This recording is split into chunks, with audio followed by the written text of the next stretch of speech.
Okay, hi everyone, welcome back to this video series for Cisco ASA firewall.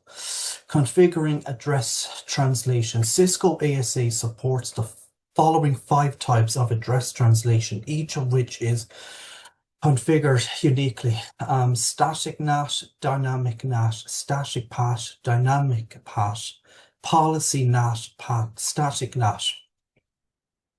Static NAT defines a fixed translation of an inside host or subnet address to a global routable address or subnet. The security appliance uses the one-to-one methodology by assigning one global IP address to one inside IP address. Thus, if 100 hosts residing on the inside network require address translation, the security appliance should be configured for 100 global IP addresses. Additionally, the inside hosts are assigned the same IP address whenever the security appliance translates the packets going through it. This is a recommended solution in scenarios in which an organization provides services such as email, web, DNS, and FTP for outside users. Using static NAT, the servers use the same global IP address for all the inbound and outbound connections. Define a static entry via ADSM by navigating to Configuration Firewall, NAT rules, add static rule, a new window opens where you can specify the following attributes: original interface. Specify the interface where the real host or network exists. It is the higher security interface such as inside or DMZ if inside NAT is used, or the lower security interface such as outside if outside NAT is implemented. In figure 424, the original host 192.168.10.10 is connected toward the inside interface. If you want to translate its IP address, select from the drop-down menu Original Source. Specify the real or pre-translated IP address of the source whose IP address you want to change. Referring back to figure 424, specify 192.168.10.10 as the original source address. Translated interface. Select the interface name that owns a host's translated IP address. It is the lower security interface such as outside if inside NAT is used, for the higher security interface if outside NAT is implemented. Translated use IP address. Specify translated or NATed IP address for host. Referring back to figure 424, specify 209.165.200.226 as the translated source address. In figure 428, a static entry is being created to translate an inside host 192.168.10.10 to 209.165.200.226. The maximum TCP and UDP simultaneous connection limits are set to 1000, and the embryonic connections are restricted to 100 before the security appliance initiates the TCP intercept mode. The sequence numbers are also randomized. These parameters are defined in the connection settings pull-down menu. If you prefer to use the CLI, the corresponding configuration of figure 428 is shown in example 432. To add a network-based static translation, specify the valid subnets in the static command as shown in example 434. The security appliance is configured to translate 192.168.10.0/29 subnet to 209.165.200.232/29. Any host that falls in this range of IP addresses will be assigned an IP address from 209.165.200.232/29 subnet. Example 433 also illustrates how to set up an outside NAT static entry.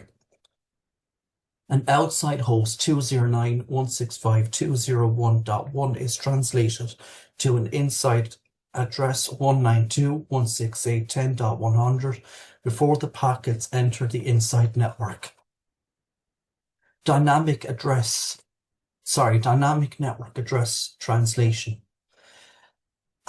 Dynamic NAT assigns a random IP address from a pre-configured pool of global IP addresses. The security appliance uses a one-to-many methodology by allocating one global IP address to an inside IP address. Hence, if 100 hosts reside on the inside network, then you have at least 100 addresses in the pool of addresses.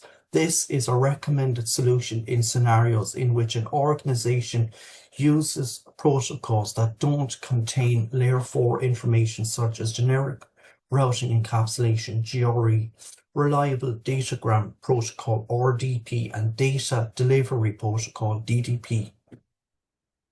After the security appliance has built a dynamic NAT from an inside host, any outside machine can connect to an assigned translated address, assuming that the security appliance allows the inbound connection as discussed in the monitoring network access control section earlier in this chapter. Configuration of dynamic NAT is a two-step process: defining a global pool, mapping a global pool to real addresses. Define a global pool. You must define a pool of translated addresses that you want the pre-NAT host to use. You can define a pool of addresses by navigating to Configuration, Firewall, NAT Rules, and clicking Add under Global Pools. Located as a tab to the far right, ASDM opens a new window where you can specify the following attributes. Interface. Select the interface name that owns a host's translated IP address. It is the lower security interface, such as outside if inside NAT is used. Pool ID. This is a positive number between 165,535 that is linked to the dynamic NAT statements so that an address can be allocated from the respective global pool. Starting IP address. Specify a start address to be assigned to the pre-NAT host because these entries are dynamically created. The security appliance assigns these addresses in a round-robin fashion by assigning this address from the pool first. Ending IP address. Specify the last address in the range after the security appliance assigns the last address to a host. It cannot create additional dynamic NAT translations until a previously allocated address is freed up. Net mask. Specify a mask for the translated addresses in the range. This attribute is optional because the default mask of the appropriate address class is used if you don't specify a value. In figure 429, an administrator wishes to dynamically assign global addresses from a pool of IP addresses ranging from 209.165.200.230 to 209.165.200.237. The assigned pool ID is 1, and this pool of addresses resides towards the outside interface. Map the global pool of real addresses. After defining the global addresses pool, the next step is to identify the original host or network address that you want to translate. This network entity is then mapped to the global pool defined in the previous step so that a real address can be translated to one of the addresses in the pool. Browse to Configuration, Firewall, NAT Rules, add Dynamic Rules, NAT Rule to add the pre-NAT addresses and select a previously defined pool as illustrated in figure 432. Inside subnet of 192.168.10.0/24 is defined as the pre-NAT entity. Under translated global pools, the pool ID of 1 is selected for dynamic NAT. So you can see here the CLI equivalent of figure 430 is shown in example 435, static port address translation. Port redirection is used when the security appliance needs to statically map multiple inside servers to one global address. Port redirection is applied to traffic when it passes through the security appliance from a lower level security interface to a higher security interface. The outside hosts connect to the global IP address on a specific TCP or UDP port, which the security appliance redirects to the internal server as shown in figure 431. The security appliance redirects traffic destined for 209.165.200.229 on TCP port 80 to 192.168.10.10. Similarly, any traffic destined for 209.165.200.229 on TCP port 25 is redirected to 192.168.10.20. The security appliance allows the use of either a dedicated IP address or the global interface's IP address for port redirection. When port redirection is set up to use the public interface's IP address, the security appliance uses the same address for address translation for the traffic traversing through the security appliance, traffic destined for the security appliance. Configuring a static port address translation is similar to defining a static NAT entry. Navigate to configuration, firewall, NAT rules, add static NAT rule and specify the real and translated address in the ASDM window. Select the Enable Port Address Translation Path option and specify the following attributes. Protocol. Select the TCP and UDP options in protocols to specify which protocol to consider for address translation. Original port. This is the port that the original host is used for its services. For example, if a web server resides on the inside network and uses the default TCP port 80 for web services, specify 80 as the original port, translated port. This is the port that the outside users connect to when they need to access the original server. For example, if a web server resides on the inside network and uses the default TCP port 80 for web services, but you want the outside users to connect to TCP port 8080, when they need to connect to this server, specify 8080 as the translated port. As illustrated in figure 434, a static path entry has been identified for an internal web server located at 192.168.10.10. The web clients on the public network will connect to the server using the translated address of 209.165.200.229 on TCP port 80. Okay, so figure 436 shows the CLI equivalent output of the configurations discussed in figure 432. Dynamic port address translation.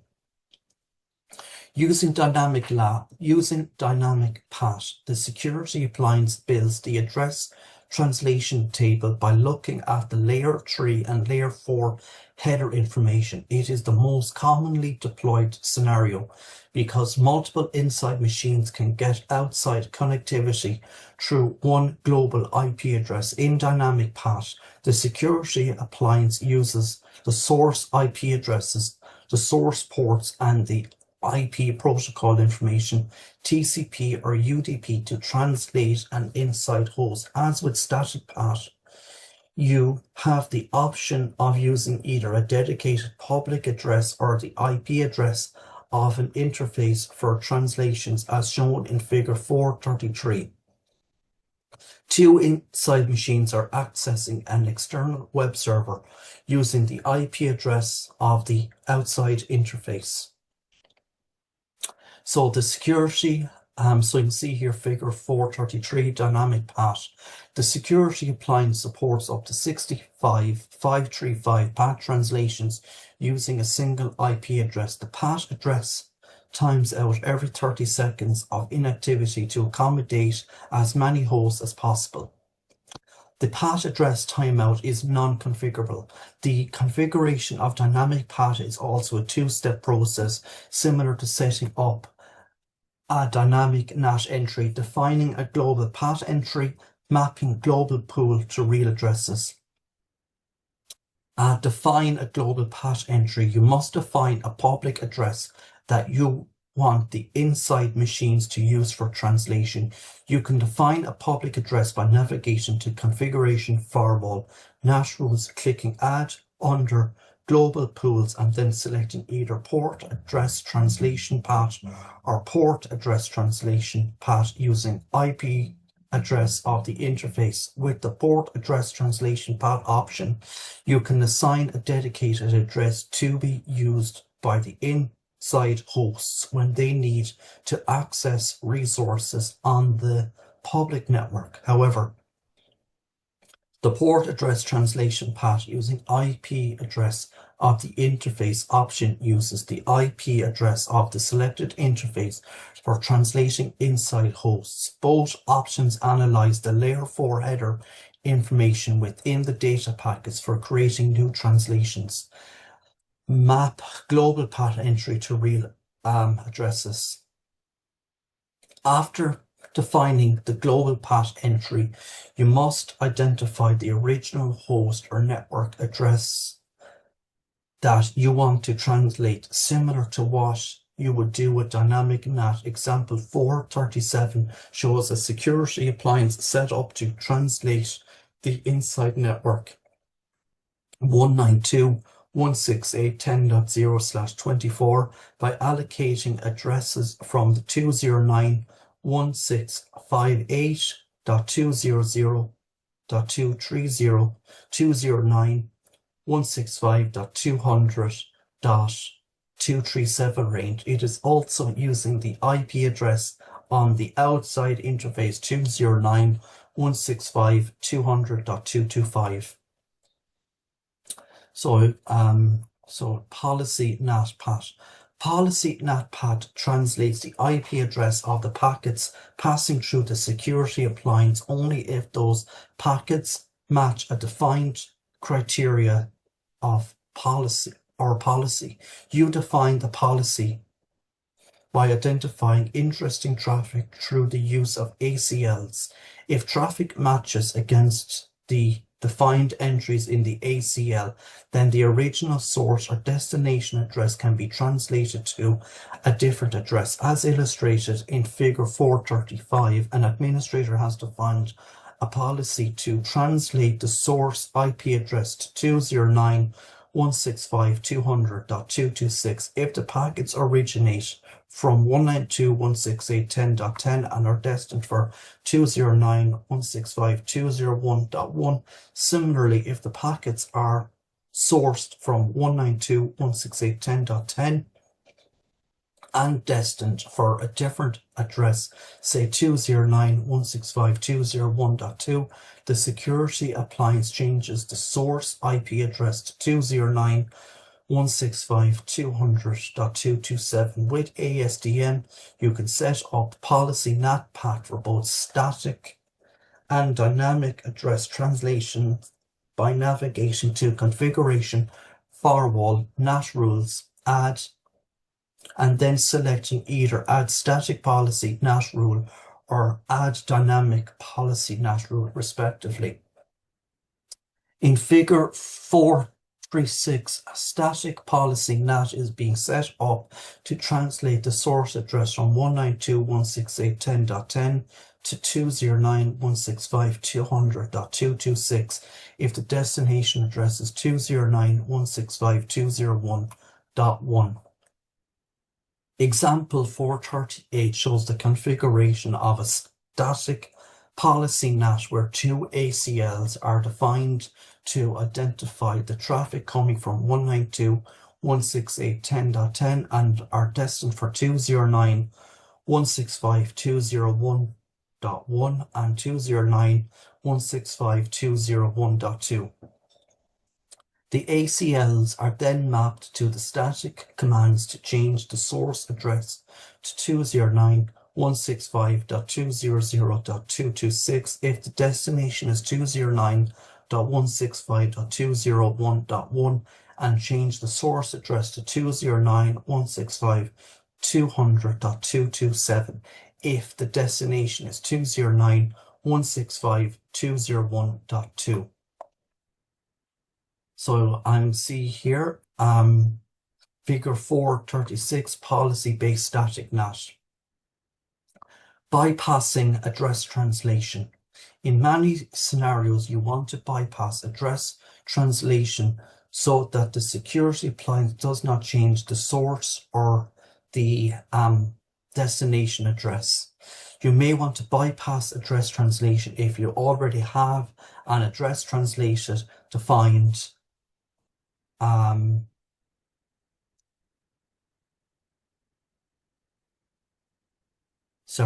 bypassing address. You already have address translated defined for the inside network so that the hosts can get internet connectivity. However, you do not want to change their addresses if they send traffic to a specific host or network.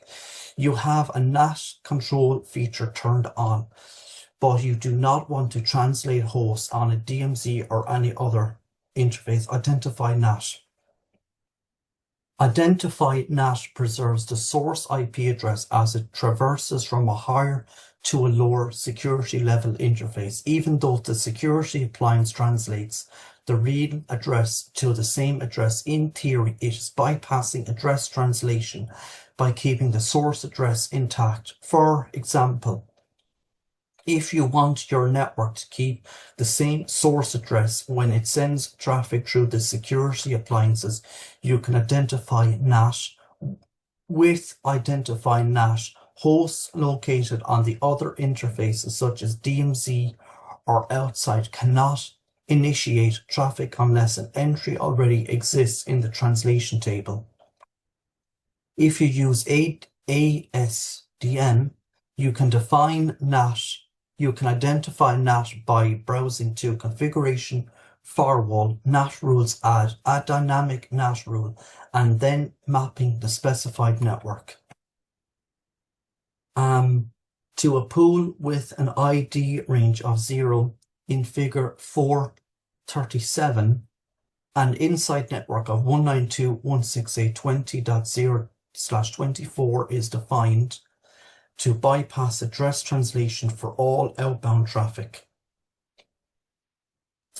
When you use the CLI, you enable identity NAT by using NAT0 command, followed by the host or subnet address to be bypassed for address translation as shown in figure 439. The security appliance does not translate the outbound connections for the inside network 192.168.20.0/24. So I'm going to leave it here today for this video. If you like listening, please consider like, sharing and subscribing. Thank you.